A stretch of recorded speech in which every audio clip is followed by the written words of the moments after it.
Business environment, आप इस term को देखें तो यहाँ पे दो वर्ड हैं, बिजनेस और एनवायरनमेंट। तो सबसे पहले समझिए कि एनवायरनमेंट क्या होता है।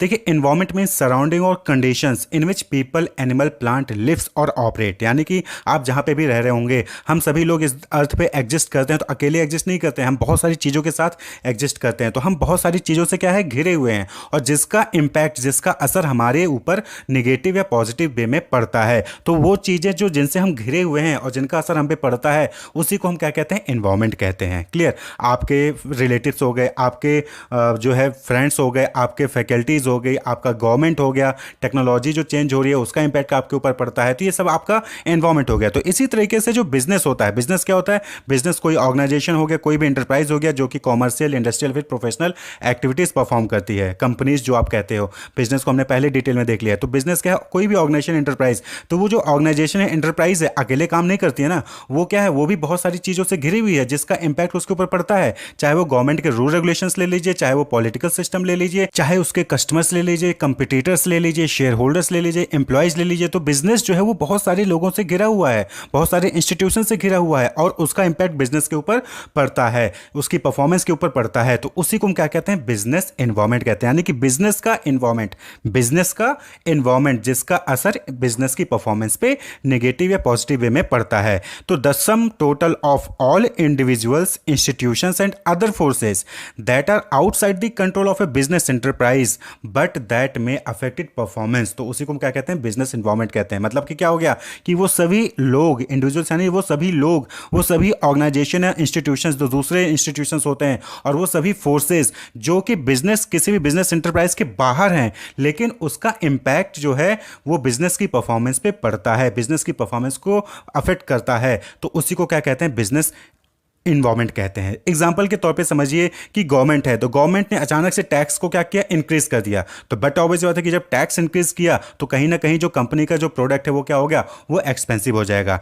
Increase in taxes by government can make things expensive two by. इसी तरीके से टेक्नोलॉजिकल इन्वायरमेंट है, तो आप देखते होंगे आए दिन टेक्नोलॉजी में चेंज होता है, 2G 3G 4G 5G 6G आने वाला है। तो टेक्नोलॉजी में जब चेंज होता है तो इसका भी इंपैक्ट क्या होता है, कहीं ना कहीं बिजनेस ऑर्गेनाइजेशन के ऊपर होता है। क्यों? क्योंकि उनका प्रोडक्ट क्या होता है, अब जो ऑब्सलीट हो जाता है। जैसे कि नोकिया का एग्जाम्पल देखिए, नोकिया एक बार अपने टाइम पे बहुत ज़्यादा मोस्ट सेलिंग जो है कंपनी थी, जो mobile phone, cellular phone cell करती थी। लेकिन टेक्नोलॉजी में चेंज हुआ, और टेक्नोलॉजी में चेंज हुआ, अपग्रेडेशन हुआ, तो नोकिया जो है मार्केट से बाहर हो गई। क्यों? क्योंकि वो उस चेंज को कॉप अप नहीं कर पाया। तो बिजनेस क्या है, नोकिया जो परफॉर्म कर रही है, बिजनेस परफॉर्म कर रही है, लेकिन टेक्नोलॉजी में चेंज होने की वजह से उसकी परफॉर्मेंस पर क्या हो गया, इंपैक्ट पड़ गया।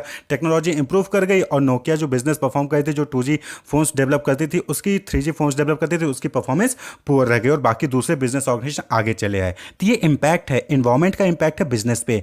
Change in fashion and taste of consumers में shift demand in the market from existing product to new ones. अब जही आप कस्टमर्स के जो फैशन का स्टाइल है या फिर कस्टमर का जो टेस्ट है वो चेंज हो जाएगा। तो चेंज हो जाएगा तो कहीं ना कहीं इसका इंपैक्ट किससे पड़ेगा, बिजनेस पे पड़ेगा। भाई आज के टाइम पे आप जो है सपोज करिए कि आप जो है 2G फोन्स बनाते थे, लेकिन कस्टमर को अब जो है 5G फोन पसंद आने लगा, तो आपका बिजनेस क्या हो गया, आपके बिजनेस की परफॉर्मेंस, आपका सेल डाउन हो जाएगा। तो कस्टमर की टेस्ट, कस्टमर की प्रेफरेंस को चेंज होने की वजह से भी क्या होता है, बिजनेस की परफॉर्मेंस पे इंपैक्ट पड़ता है। इसी तरीके से कंपटीटर आपके जो होते हैं, increase competition in the market में reduce profit margin of the firms. यानी कि जो कंपटीटर, आप अकेले मार्केट में जो है सपोज कि आपने एक रेस्टोरेंट ओपन किया और आप अकेले जो है उस मार्केट में रेस्टोरेंट ओपन करके बैठे हैं, तो लोग आपके पास ही आएंगे। लेकिन 2-3 लोगों ने और रेस्टोरेंट ओपन कर लिया उसी एरिया में, तो अब क्या हो गया, आपकी प्रॉफिट क्या हो जाएगी, रिड्यूस हो जाएगी। तो उन लोगों की वजह से जो दूसरे रेस्टोरेंट आके ओपन कर लिए, उनकी वजह से आपके ऊपर इंपैक्ट पड़ा, तो वो आपका एनवायरनमेंट था और उसका इंपैक्ट आपके ऊपर पड़ा। तो यही चीज़ बिजनेस एनवायरनमेंट कहलाती है। यानी कि कोई भी ऑर्गेनाइजेशन,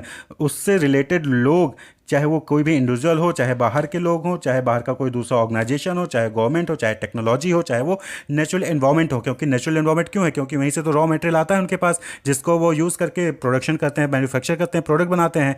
तो उसका इंपैक्ट चाहे वो पॉजिटिव तरीके से चाहे नेगेटिव तरीके से जब ऑर्गेनाइजेशन के ऊपर पड़ता है, तो उसी को हम बिजनेस एनवायरनमेंट कहते हैं।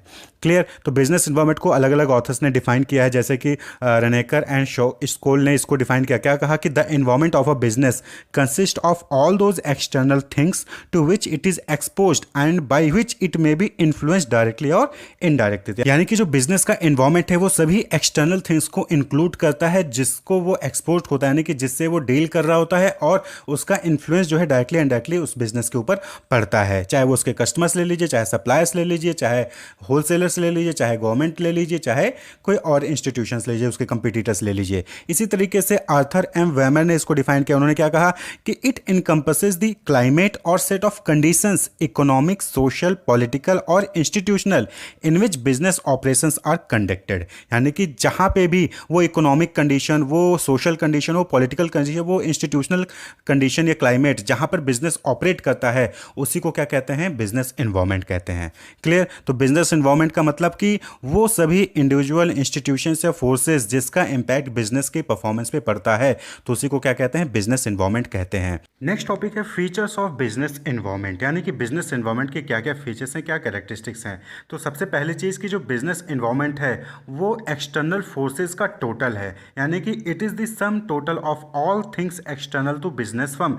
जो भी चीज़ें बिजनेस फर्म से बाहर की हैं और वो बिजनेस फर्म को अफेक्ट करती हैं उन सभी का टोटल होता है बिजनेस एनवायरनमेंट। तो टोटलिटी ऑफ एक्सटर्नल फोर्सेज यानी कि social factor, legal factor, technological factor, economical factor, personal factor, investor, customer, competitor, supplier, इन सभी का सम होता है बिजनेस एनवायरनमेंट। क्लियर? ये टोटलिटी ऑफ एक्सटर्नल फोर्सेज है। नेक्स्ट है स्पेसिफिक एंड जनरल फोर्सेज, यानी कि जो बिजनेस एनवायरनमेंट होता है उसमें स्पेसिफिक फोर्सेज को भी इंक्लूड किया जाता है और जनरल फोर्सेज को भी इंक्लूड किया जाता है।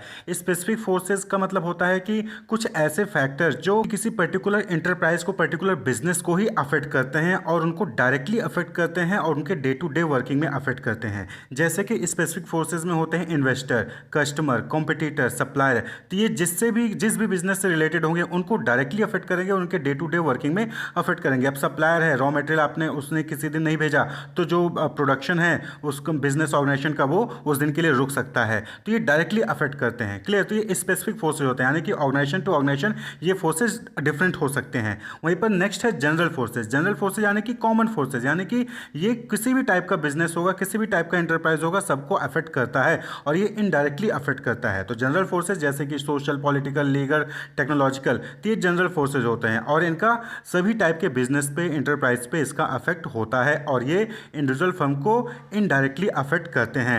जैसे गवर्नमेंट ने कोई लॉ चेंज कर दिया, कोई टैक्स में चेंजेस ला दिए, इंटरेस्ट रेट चेंज कर दिया, तो इसका इफेक्ट जो है वो कहीं ना कहीं सभी टाइप के बिजनेस पे पड़ता है।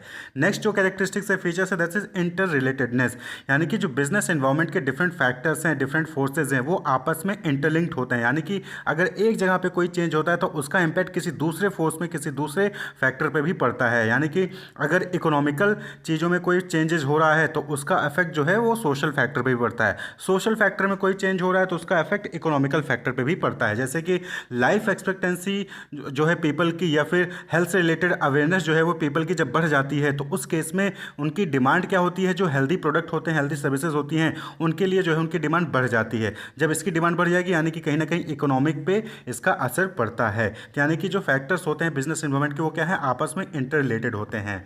नेक्स्ट है डायनेमिक नेचर। डायनेमिक नेचर कहने का मतलब यहाँ पर क्या हो गया कि ये जो फैक्टर्स हैं, एक्सटर्नल फैक्टर्स हैं, ये चेंज होते रहते हैं, यानी कि फिक्स नहीं होते हैं। जैसे टेक्नोलॉजिकल फैक्टर ही आप चूज कर लीजिए, तो यहाँ पे आपने देखा होगा कि पहले ब्लैक एंड व्हाइट टीवी आती थी, अब कलर टीवी आ गई, कलर के साथ एलईडी में आ रही है। इसी तरीके से अगर आप ऐप को देखें, एप्लीकेशन, तो ट्विटर को आप चेंज करके एक्स कर दिया गया है। इसी तरीके से लॉज में देखिए तो गवर्नमेंट जो है डिफरेंट अमेंडमेंट्स, चेंजेस लाती रहती हैं। इंटरेस्ट रेट्स में चेंजेस होते रहते हैं, यानी कि ये डायनेमिक नेचर होता है, यानी कि जो बिजनेस एनवायरनमेंट में फैक्टर्स हैं वो चेंज होते रहते हैं। क्लियर? अब ये डायनेमिक नेचर है यानी कि चेंज होते रहते हैं, तो इसलिए इनको प्रिडिक्ट करना अनसर्टेन होता है। तो नेक्स्ट फीचर क्या हो गया, अनसर्टेनिटी। तो बिजनेस एनवायरनमेंट के जो फैक्टर्स होते हैं वो अनसर्टेन होते हैं, यानी कि आप पहले से ही प्रिडिक्ट करके नहीं रख सकते हो कि क्या होने वाला है।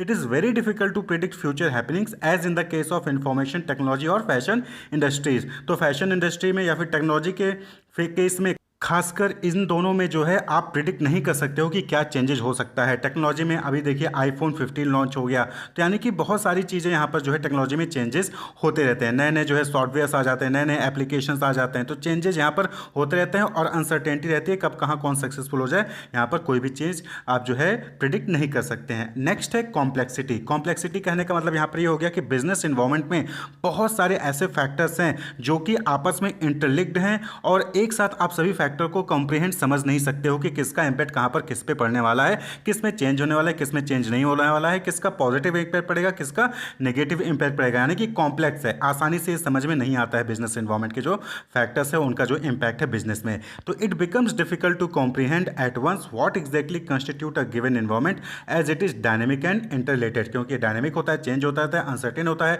इंटररिलेटेड होता है और बहुत सारे कुछ स्पेसिफिक होते हैं, कुछ जनरल फोर्सेज होते हैं, तो ये बहुत बड़ा कॉम्प्लेक्स होता है बिजनेस एनवायरनमेंट, इसको आसानी से समझना एक बार में पॉसिबल नहीं होता है।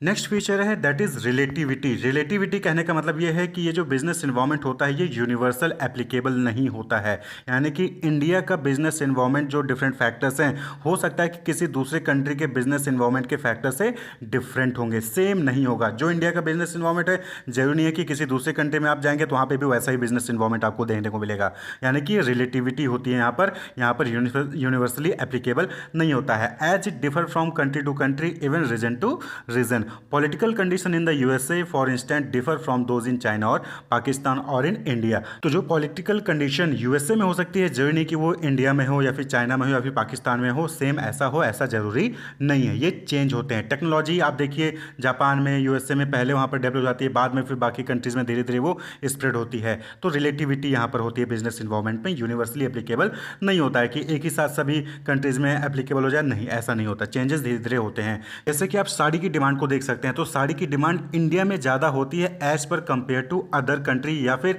आप फ्रांस में देख लीजिए, फ्रांस में बिल्कुल भी नहीं होती है। तो ये क्या है, ये बिजनेस एनवायरनमेंट है जो कि डिफरेंट है अलग अलग कंट्री में, तो यानी कि रिलेटिविटी होती है, सिमिलर नहीं होता है। तो ये कुछ इंपॉर्टेंट फीचर्स थे बिजनेस एनवायरनमेंट के। Totality of external forces, specific and general forces, inter relatedness, dynamic in nature, uncertainty, complexity and relativity. Clear. तो इसका इंपॉर्टेंस क्या है, क्यों बिजनेस एनवायरनमेंट पढ़ना जरूरी है? तो देखिए पहली चीज, it enables the firm to identify opportunities and getting the first mover advantage. जैसे कि मारुति ने सबसे पहले इसको आइडेंटिफाई किया कि जो मिडिल क्लास इनकम लोग हैं उनको जो है कार जो है स्मॉल साइज में कार में चाहिए, तो उसने उसको जो है अपॉर्चुनिटी को देखा और उसने ग्रैब कर लिया और आज मारुति जो है वो टॉप सेलिंग कंपनीज में से है। तो ये क्या है, अपॉर्चुनिटीज को आइडेंटिफाई करती है। जब आप अपने इन्वायरमेंट को स्कैन करोगे, अपने इन्वायरमेंट में देखोगे कि कस्टमर की क्या नीड है, किस चीज़ के जो है कौन सी नीड है जो फुलफिल नहीं हो रही है, तो जब आप इस चीज़ को जानोगे तभी तो आप जो इससे रिलेटेड बिजनेस स्टार्ट करोगे। तो ये अपॉर्चुनिटी देती है। It helps the firm to identify threat and early warning signals, यानी कि यहाँ पे क्या है कि अगर आप अपने बिजनेस एनवायरनमेंट को अच्छे से मॉनिटर कर रहे होगे तो आपको पता चलेगा कि किन लोगों से खतरा है, किन चीज़ों से खतरा है, और आपको एक सिग्नल मिल जाएगा वार्निंग का और आप उसके लिए पहले से प्रिपेयर हो सकते हो कि उससे कैसे डील करना है। जैसे कि 2G टेक्नोलॉजी में चेंजेस हो रहे थे तो नोकिया ने उस चीज़ को नहीं समझ पाया और उस कहीं ना कहीं आज नोकिया जो है वो पीछे रह गई है टेक्नोलॉजी मोबाइल फोन के मामले में। It helps in कॉपिंग with rapid changes, यानी कि अगर आप बिजनेस एनवायरनमेंट को अच्छे से मॉनिटर कर रहे होगे, अपने आसपास के कंपटीटर्स को, टेक्नोलॉजिकल एनवायरनमेंट को, गवर्नमेंट को जो है मॉनिटर कर रहे होगे, उनको स्कैन कर रहे होगे, तो आप जो भी चेंजेस हो रहा है उसको अच्छे से आसानी से कॉप अप कर पाओगे। जैसे पहले टैक्सेस जो देने होते थे अलग तरीके से पे करने होते थे, अब जो है जीएसटी देना होता है। तो ये चेंजेस हो रहा है और इस चेंज को आप आसानी से कॉप अप कर पाए। It helps in assisting in planning and policy formulation, यानी कि बट ऑब्वियसली बात है कि जब आप इन्वायरमेंट को मॉनिटर कर रहे होगे तो जो भी चेंजेस हो रहा है उससे रिलेटेड जो है आप प्लानिंग कर सकते हो, उससे रिलेटेड आप पॉलिसी को डेवलप कर सकते हो, तो उसमें आपको बिजनेस इन्वायरमेंट हेल्प करता है। And finally it helps in improving the performance, जो बिजनेस की परफॉर्मेंस है उसको इंप्रूव करने में जो है वो हेल्प करता है। तो इसीलिए बिजनेस एनवायरनमेंट को जानना जरूरी है। आपका एनवायरनमेंट कौन सा है, यानी कि अगर कोई बिजनेस आपकी है तो उसका कौन सा एनवायरनमेंट है, कौन कौन से फैक्टर है जो नेगेटिव इंपैक्ट डालते हैं, कौन से फैक्टर हैं जो पॉजिटिव इंपैक्ट डालते हैं, और उसको मॉनिटर करके जो है फिर आप अपनी परफॉर्मेंस पॉलिसी और प्लानिंग करके अपनी परफॉर्मेंस को इंप्रूव कर सकते हैं। तो बिजनेस एनवायरनमेंट होप आपको क्लियर होगा। Wish you all the best, keep watching.